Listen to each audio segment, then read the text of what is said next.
JDS ಶಾಸಕ ಜಿಟಿ ದೇವೇಗೌಡ ಕುಟುಂಬಕ್ಕೂ ಮುಡಾ ಸಂಕಷ್ಟ. ಜಿಟಿ ದೇವೇಗೌಡ ಸಹೋದರಿ ಪುತ್ರನ ವಿರುದ್ಧ ದೂರು ದಾಖಲು. ಜಿಟಿಡಿ ಸಹೋದರಿ ಪುತ್ರನ ವಿರುದ್ಧ ಸ್ನೇಹಮಯಿ ಕೃಷ್ಣ ಕಂಪ್ಲೇಂಟ್.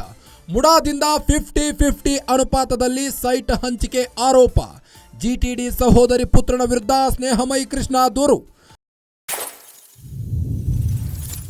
ಮಹೇಂದ್ರ ಬಿನ್ ಚನ್ನೇಗೌಡ ಹೆಸರಿನಲ್ಲಿ ಬೇನಾಮಿ ಆಸ್ತಿ. ಇಡಿ ಲೋಕಾಯುಕ್ತಕ್ಕೆ ದೂರು ನೀಡಿದ ಸ್ನೇಹಮಯಿ ಕೃಷ್ಣ.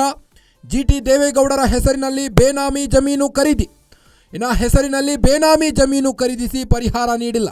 50-50 ಅನುಪಾತದಲ್ಲಿ ಅಕ್ರಮವಾಗಿ ಸೈಟ್ ಪಡೆದಿದ್ದಾರೆ. ಇದರ ಬಗ್ಗೆ ತನಿಖೆ ನಡೆಸಿ ಸೂಕ್ತ ಕ್ರಮ ಆಗ್ರಹಿಸಿದ ಸ್ನೇಹಮಯಿ ಕೃಷ್ಣ. ಈಗಾಗಲೇ ಮುಡಾ ಪ್ರಕರಣದಿಂದಾಗಿ ಸಿಎಂ ಸಿದ್ದರಾಮಯ್ಯ ಪಡವಾರದ ಕಷ್ಟವನ್ನು ಪಡ್ತಾ ಇದ್ದಾರೆ. ಇದರ ಮಧ್ಯೆ ಈಗ ಜಿಟಿಡಿ ಹೆಸರು ಕೂಡ ಮುಡಾ ಒಂದು ಕೇಸ್ನಲ್ಲಿ ಕೇಳಿ ಬರ್ತಾ ಇದೆ. ಜೆಡಿಎಸ್ ಶಾಸಕ ಜಿಟಿ ದೇವೇಗೌಡ ಕುಟುಂಬಕ್ಕೂ ಮುಡಾ ಸಂಕಷ್ಟ ಎದುರಾಗಿದ್ದು, ಜಿಟಿ ದೇವೇಗೌಡ ಸಹೋದರಿ ಪುತ್ರನ ವಿರುದ್ಧ ದೂರು ದಾಖಲಿಸಿದ್ದಾರೆ ಸ್ನೇಹಮಯಿ ಕೃಷ್ಣ. 50-50 ಅನುಪಾತದಲ್ಲಿ ಸೈಟ್ ಹಂಚಿಕೆ ಆರೋಪ ವ್ಯಕ್ತವಾಗ್ತಾ ಇದೆ. ಮುಡಾದಿಂದ ಜಿಟಿಡಿ ಸಹೋದರಿ ಪುತ್ರನ ವಿರುದ್ಧ ಸ್ನೇಹಮಯಿ ಕೃಷ್ಣ ದೂರು ದಾಖಲಿಸಿದ್ದಾರೆ.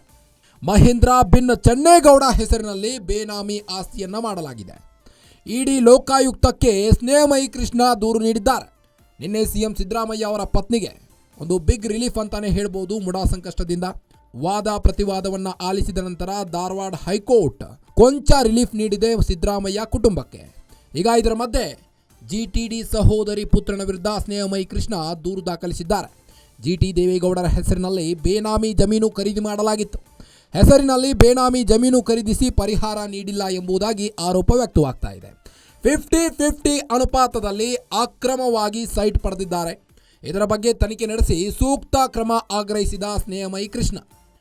ಜೆಡಿಎಸ್ ಶಾಸಕ ಜಿಟಿ ದೇವೇಗೌಡ ಕುಟುಂಬಕ್ಕೂ ಈಗ ಮುಡಾ ಸಂಕಷ್ಟ. ಜಿಟಿ ದೇವೇಗೌಡ ಸಹೋದರಿ ಪುತ್ರನ ವಿರುದ್ಧ ದೂರು ದಾಖಲಿಸಲಾಗಿದ್ದು, ಸ್ನೇಹಮಯಿ ಕೃಷ್ಣ 50-50 ಅನುಪಾತದಲ್ಲಿ ಸೈಟ್ ಹಂಚಿಕೆ ಆರೋಪವನ್ನು ವ್ಯಕ್ತಪಡಿಸಿದ್ದಾರೆ.